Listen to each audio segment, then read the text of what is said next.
It was 1893. Resort in Maryland told Charles Douglas that they didn't serve his kind. They thought by denying him a meal, they were putting him in his place. But he didn't argue. He didn't march. He walked down the beach, found the property line, and bought 40 acres right next door. He didn't ask for a seat at the table. He bought the ground the table was sitting on. This is the story of how Charles Douglas turned a restaurant rejection into the first black municipality in the state of Maryland. This is One Mike Black History, and if you like stories like this, you can find more stories like this at onemikehistory.com. But without further ado, let's get started. To understand this heist, you have to understand the insult.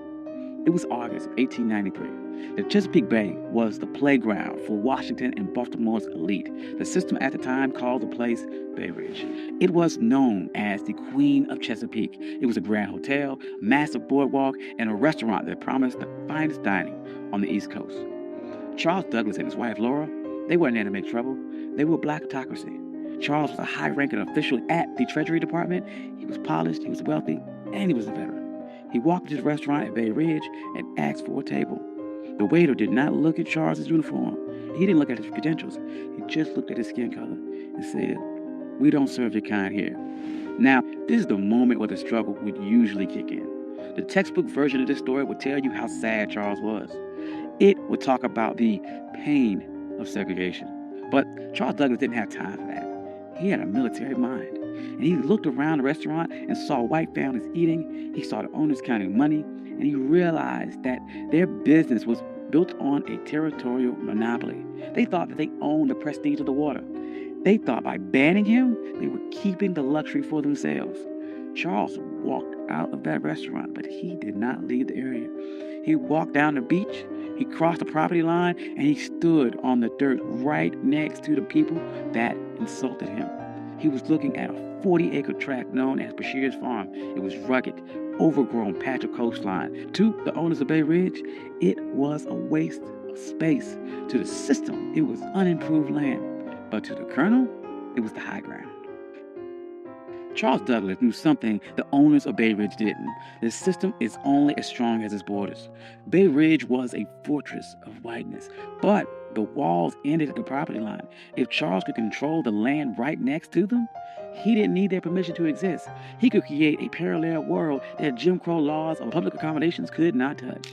See, in 1893, separate but equal wasn't even legal doctrine yet. That would not happen for another 3 years with Plessy versus Ferguson. But the private property doctrine was already ironclad. The law of the land said that a man could do whatever he wanted with the dirt that he owned. Charles realized that public space was a trap. If you relied on the public to treat you fairly, you were a beggar. But if you owned the private, you were sovereign. So he went to the owner of the 40-acre farm, a man by the name of Daniel Bashir. He didn't ask for a favor. He brought money. He offered him $5,000 cash. In 1893, that was an astronomical sum. It was roughly the equivalent of about $175,000 in today's money. But the strategic value was worth millions. Bashir took the money. He signed the deed. And on that day, the Queen of Chesapeake lost its monopoly. Charles Douglas didn't just buy a farm. He bought the gateway to the bay. He went to the restaurant owners who refused him a sandwich, and he didn't say a word. He just started building.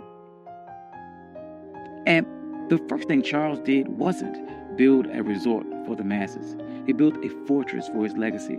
He built a home for his father, Frederick Douglass. He called it the Twin Oaks. But he didn't just build it anywhere. He positioned the home with military precision. Frederick Douglass had been enslaved on the eastern shore of Maryland. He looked across these same waters as a boy, dreaming of a world where he wasn't property. So Charles Douglas designed Twin Oaks so his father could sit on that property and look directly across the Chesapeake at the very shore where he was once owned. This was psychological warfare. It was a message to the system that if you didn't lose a slave, you lost the entire coastline. Frederick Douglass never got to spend a full summer there because he died in 1895, but the receipt was still filled. The Douglass name was now etched into the land in the deeds of Maryland. But Charles was not done. He knew that one house was an anomaly, but an entire empire is a network. So he began subdividing the land, and he didn't sell it to just anyone. He targeted the sovereign class. He sold lots to black doctors, black lawyers, black engineers, black poets in D.C. and Baltimore. He created a neighborhood where the white-only signs of Bay Ridge were relevant. By the turn of the century, Highland Beach wasn't just a place to swim. It was a black think tank. Paul Robeson was there. Langston Hughes was there. W.E.B. Du Bois was there. They weren't protesting segregation. They ignored it. They built their own hotels. They built their own pier. They built a community center. They built a closed economy where black money stayed in black pockets and black dignity was the default setting. Now, there's no way the system sat back and watched this happen. The owners of the white resorts nearby were furious. They saw the private property loophole working against them, and they realized that they had lost control of their territory. So they tried to use paper weapons. First, they tried to use vagrancy laws. They sent the police to harass people walking between the train station and Highland Beach. They wanted to make the journey so uncomfortable that the residents would give up. That didn't work. Highland Beach residents started their own shuttle service. They controlled the logistics. Then the white resort owners tried to use a legal glitch. They realized that Highland Beach was technically a part of an unincorporated area.